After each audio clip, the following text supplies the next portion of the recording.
In the early ages of the world, humanity multiplied. People filled the valleys and plains, built settlements along rivers, and raised children beneath open skies. At first, life was simple. But as generations passed, something twisted inside the human heart. Strength became a tool for cruelty. Power became a reason to dominate. Violence was no longer shocking, it was ordinary. The earth absorbed it all. Blood soaked into the soil. Cries echoed and were forgotten. What was once rare became constant. Every day, people woke with thoughts bent toward themselves, toward taking rather than giving, toward destruction rather than care. And God saw it. Not only the actions, but the intentions beneath them.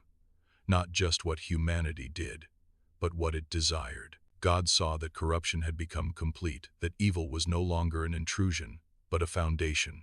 And God was grieved. This was not sudden rage. It was sorrow deep and ancient, the sorrow of a creator watching his creation rot from within. The world he had called good now devoured itself. So God resolved to unmake it, not out of hatred but out of judgment. Yet even then, not everything was lost. Among the violence and noise, one man walked differently. His name was Noah. He did not rule cities or command armies. He lived quietly, obediently, refusing to be shaped by the cruelty around him. While others celebrated power, Noah practiced restraint. While others mocked the idea of justice, Noah still believed in it. God chose Noah. God spoke to him in words that carried the weight of endings. The world would be destroyed. All flesh would perish. The earth would be washed clean of what it had become. But Noah was to live. He, his wife, his sons, and their wives would survive. And not only them, life itself would be preserved. God commanded Noah to build an ark.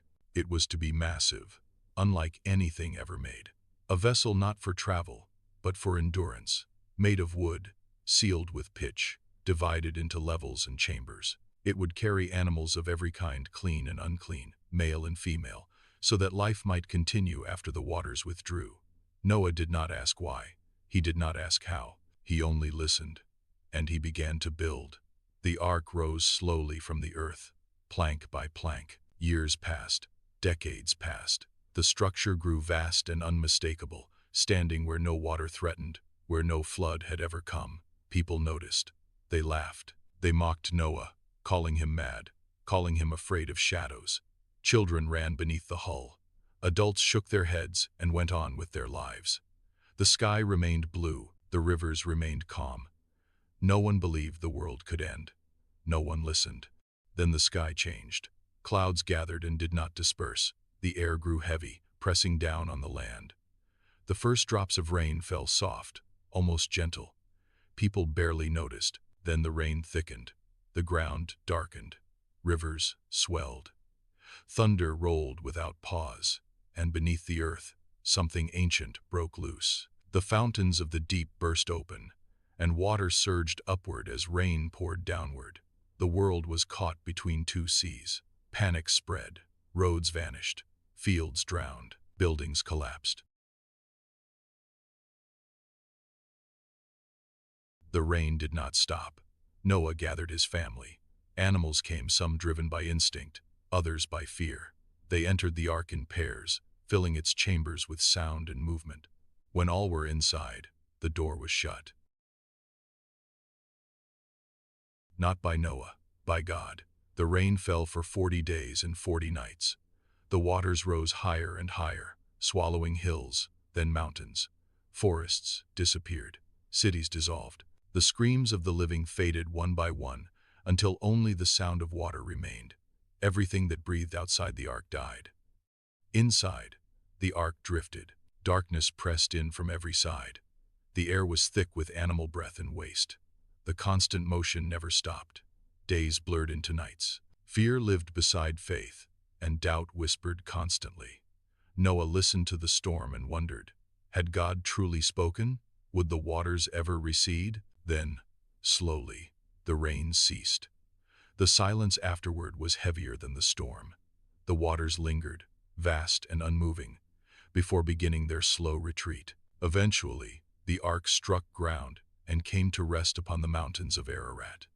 Still, Noah waited. Weeks passed, months passed. He sent out a raven. It did not return. He sent out a dove. It returned, finding nowhere to land. He waited again. When the dove returned a second time, it carried an olive leaf in its beak. The earth was breathing again. When the ground had dried, God spoke once more. Noah and his family stepped out of the ark into a world stripped bare. No cities, no voices, no graves, only wind and open land. Noah built an altar and offered sacrifice, and God made a covenant. Never again would the world be destroyed by flood. Never again would all life be erased. God placed a sign in the sky, a rainbow, stretching across the clouds. It was a promise and a warning, because the world had been washed clean, but humanity remained human. The flood had ended one age. It had not ended the struggle of the heart. And every time rain falls, the story is remembered not only as salvation, but as judgment survived.